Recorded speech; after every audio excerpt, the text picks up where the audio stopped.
আমি ছোটবেলা থেকে তার ছবি দেখি, আমি তার ফ্যান। কিরকম ওনার যতগুলো ছবি আসবে আমি একটা ছবি মিস দিই না, বাদ দিই না আর কি, আমি দেখবই।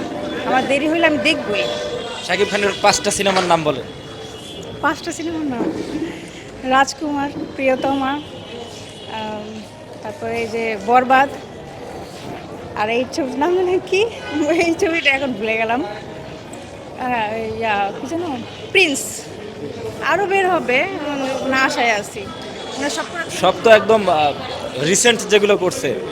আগের কোনো ছবির নাম জানেন কি?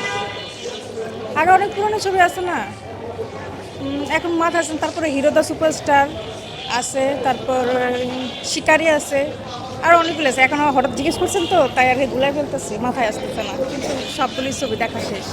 শাকিব খানের উপর ক্রাশ ট্রাশ খাইছেন নাকি? ক্রাশ খাবো কেন, কিন্তু ভালো লাগে আর কি।